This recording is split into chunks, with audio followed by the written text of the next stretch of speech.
Do you ever get confused between have and having? Like when they say, I have a car, or when they say, I'm having lunch? Well, you're not alone. Many English learners mix them up. In today's lesson, I'll clear up the confusion with a lot of real life examples. By the end of the video, you will know exactly when to use have and when to use having, and you will never make these mistakes again. I'm Ananya and you're watching Let's Talk. Let's begin. Before we start, here's a quick challenge for you. There are 6 sentences on your screen.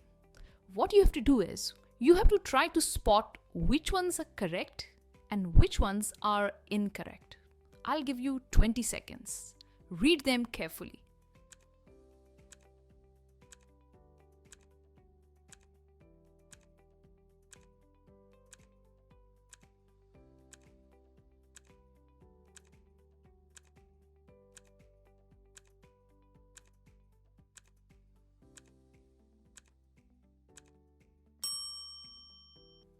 So are you done marking your answers?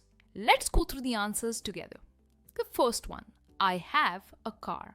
This is correct. I'm having this car for 5 years. Now this is incorrect. Now why is it incorrect? I'll explain it later in the lesson. The next one, we're having a meeting. This is correct. The company is having 50 employees. This is incorrect. And having an idea? Again, it's incorrect. And finally, she is not having money. This is also incorrect. Now let me know in the comments, how many did you get right? Now let's understand why some of them are wrong and when exactly to use have and having. So let's start with the part 1 of this lesson, when to use have. We use have in 3 main situations. Number 1, to show possession or ownership.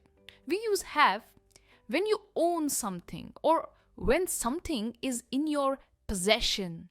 In short, when you want to show ownership, you will always use have. For example, I have a laptop. She has a dog. Now, one important thing to note. With subjects such as he, she, it, we use has and not have. So you'll never say she have a dog. You'll always say she has a dog. They have a new house. They have an engineering degree. And in all these sentences, you cannot use having. Why? Because there is no action happening. It's just a fact or a state of ownership. Now, the second use of have is to show relationships. We use have when we are talking about relationships with other people. Take a look at these examples. I have 2 brothers. They do not have any relatives. This is a negative sentence. We have used do plus not plus have. Next one, she has 3 cousins. We never say she has 3 cousin brothers or 3 cousin sisters. We always say cousins. Do you have a sister? Now this is a question. Now again, in all these sentences, using having would be completely wrong. These are facts about your relationships, not ongoing actions. Now, the third use of have is to show physical or mental state. We use have when describing someone's condition, either physical or mental. Take a look at these examples. I have a headache. They have a problem understanding it. She doesn't have enough knowledge. Now, this is a negative sentence. We have used does plus not and it's contracted as doesn't. Does she have the patience to deal with it? Now this is a question.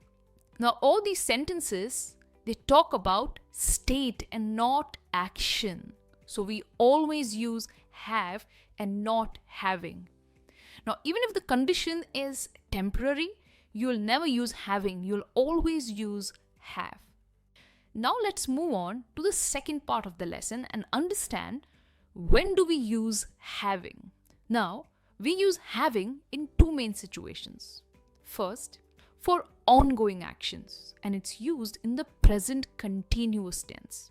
When someone is doing something right now, we use having. It means if someone is doing something at the moment, you're going to use having and not have.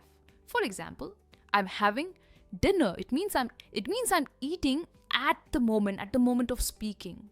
We are having a meeting. Suppose someone called you and asked you, what are you doing? You can say we are having a meeting.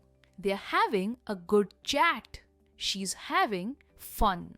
In all these cases, having shows that the action is in progress. It is temporary. It's not a permanent state. You need to keep that in mind. The activity or the action will end after some time. And that's why we say having dinner, having a meeting, or having a good chat, or having fun, and not have fun or have dinner. Now, the second situation where we use having is to describe temporary experience or state. Note the word temporary, not permanent. Sometimes we use having to talk about how we are feeling or what we are experiencing right now. It means in the moment. For example, he's having a tough day. So day hasn't ended. The moment the day ends, I think the difficulty of the day will go away. So he's having a tough day at the moment. She's having trouble understanding. Possibly if I explain her again, she will understand it.